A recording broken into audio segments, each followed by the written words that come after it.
Hey guys, this is Matt Brunet, and welcome to Movie News Weekly, hosted by Filmbook. Now, before we begin, let's take a look at what we got in this week's news, which includes Split the Dog's Purpose, the name of Episode 8, Godzilla's Master, the nomination list we've been waiting for, The Tough Life of Polanski, A Possible Future for America, animated sequels, The Devil Sings Prada, more have been spotted under the Black Panther, and the loss of a great actor. So with that said, let's get things started. Now that footage will make that movie pay! Literally. Split remains in first place at the box office for the second weekend in a row by only dropping slightly with more than $26 million. This managed to get over the new movies this week, like the controversial film A Dog's Purpose. While it may have still gathered an audience by starting off in second place, the movie's current reputation still gave it a scar where it can only begin with more than $18 million. Meanwhile, the final installment in the Resident Evil film franchise, The Final Chapter, started off on the low end with less than $14 million, right under Hidden Figures, which managed to get just $14 million. Following from behind includes La La Land getting a boost for its Oscar recognition, which I'll get to later, with $12 million. Triple X Return of Xander Cage knocked down to 6th place with more than $8 million. Sing with more than $6 million, and Rogue One: A Star Wars Story with more than $5 million. It's true. All of it. The title, the Jedi, all of it. Disney and Lucasfilm officially revealed the title of the much-anticipated Star Wars Episode 8 as Star Wars: The Last Jedi. No other announcements were made about the film during that time. The movie will bring back Daisy Ridley, John Boyega, Adam Driver, Oscar Isaac, Mark Hamill, and more, and include Benicio del Toro, Laura Dern, and Kelly Mary Tran as the latest additions. Also, the late Carrie Fisher is confirmed to be in the feature, as she wrapped up shooting before her death about a month ago. Director Rian Johnson stated, "I wanted to know more about each of them, and that doesn't mean just information or backstory. Figure out what's the most difficult thing each of them could be challenged with now. Let's throw that at them and dig into what really makes them tick by seeing how they handle that." The Last Jedi will finally emerge on December 15th. He wrecked Halloween, he wrecked Christmas, and now he will wreck an entire city. Michael Dougherty, the director of Trick or Treat and Krampus, will be taking the helm of Godzilla 2. The news started out as a rumor when the news broke that Krampus writer Zach Shields would be writing, but it wouldn't be until recently when Legendary decided to also have Dougherty come aboard. Legendary's ultimate plan with the King of Monsters is to have him pit in a battle with King Kong. So, both the company and Warner Brothers began planning with having the movies individually, with Kong Skull Island for this March, and Godzilla 2 to be out in 2 years on March 22nd, 2019. The long-awaited battle of Godzilla vs. Kong will be set out on May 29th, 2020. The ultimate way to conclude 2016 for movies has begun. The Academy officially announced the nomination for this year's Oscars, and some big contenders are prominently shown. The one that stands the tallest is, well, of course, La La Land, grabbing itself a grand total of 14 nominations, tied up with Titanic and All About Eve as the movie with the most Oscar nominations. But that movie still has some tough competition though. Both Arrival and Moonlight are stepping in with 8 nominations each, while Hacksaw Ridge, Manchester by the Sea, and Lion have each earned themselves 6 nominations. It is worth noting that La La Land isn't the only film that was added to Oscars history, as Kubo and the Two Strings became the second animated feature to ever be nominated for Best Visual Effects, with the first being The Nightmare Before Christmas.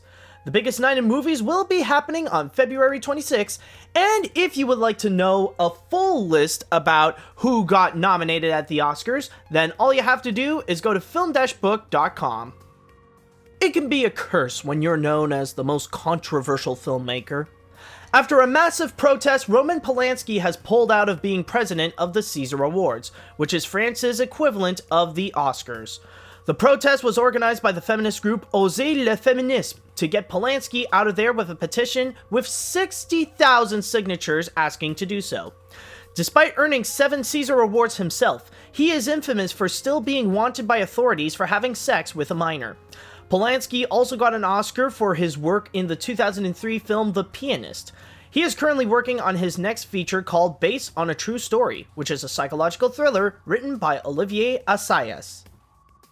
Let's face it, guys, with Trump as the head, expect a lot of movies in the future that depict a destroyed America.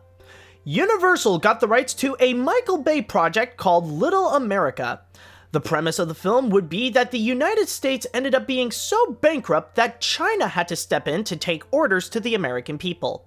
While Bay himself will only be producing, Rowan Athale is on board to both write and direct the feature. This will not be the first time that Bay will develop a dystopian depiction of the country, as one of his recent successes were with teaming up with Blumhouse Pictures in order to produce the Purge franchise. Someone's going in a franchise frenzy. Universal Pictures and Illumination Entertainment have announced that they will be making a sequel to both Sing and Minions, as they will both be released in 2020. Also, they mentioned that they will push back The Secret Life of Pets 2 from a July 2018 release to the same month in 2019. Illumination has been growing into one of the biggest animation studios that's almost in the levels of both Disney and Pixar. Sing has recently broke the record at the domestic box office for being the highest grossing wide-release feature film that never made it to #1, while Minions currently stands as the first and so far only non-Disney animated feature to surpass $1 billion at the box office. Minions 2 will be coming out on July 3rd, 2020, while Sing 2 will be bringing up new songs on Christmas Day 2020. Time to take fashion and turn it into a song. Fox Stage Productions is taking the 2006 comedy The Devil Wears Prada and turn it into a musical. The adaptation will be written by Elton John and Paul Rudnick, while Kevin McCollum, along with Fox Stage and Rocket Entertainment, will be producing. John has already gathered a strong reputation on Broadway, especially with his smash hit Disney's The Lion King, along with contributing to Billy Elliot and Disney's Ada. Rudnick, on the other hand, has experience working on plays such as I Hate Hamlet and Addams Family Values. This will not be the only film that Fox will be turning into a musical, since they are already planning one for Mrs. Doubtfire and will be releasing one based on the 1996 animated hit Anastasia on April 24th.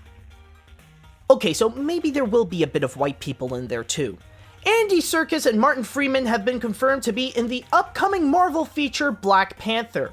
They will be joining the cast that includes Angela Bassett, Chadwick Boseman, Forest Whitaker, Lupita Nyong'o, and Michael B. Jordan.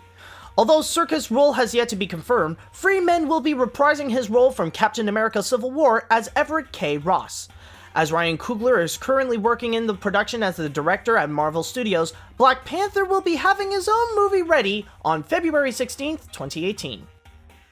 There are very few people in this world that can ever be considered a legend of acting. This was one of them. Actor John Hurt passed away of pancreatic cancer at the age of 77. Throughout his career, Hurt was celebrated as an actor of stage, television, and film. He received 2 Oscar nominations for his performances in Midnight Express and The Elephant Man. He has also appeared in numerous of feature films, including big-name Hollywood franchises, including Alien, Harry Potter, Hellboy, Indiana Jones, and V for Vendetta. He also had a very distinctive voice that was very useful for bringing many memorable animated characters to life in such movies as Ralph Bakshi's The Lord of the Rings, The Tigger Movie, Watership Down, Disney's The Black Cauldron, and The Plague Dogs. He will surely be missed. And that's all I've got for this week. Thank you guys so much for watching, and don't forget to head on down to film-book.com for all the latest movie and TV news, along with their columns on the box office and their theatrical release schedule. Also, you can follow them on whatever social media you'd like.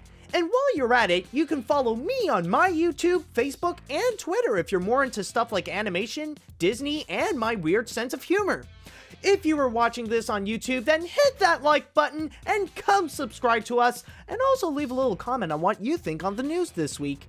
If you were listening to this on a podcast on iTunes or any other podcast service, then don't forget to rate and review what you just heard.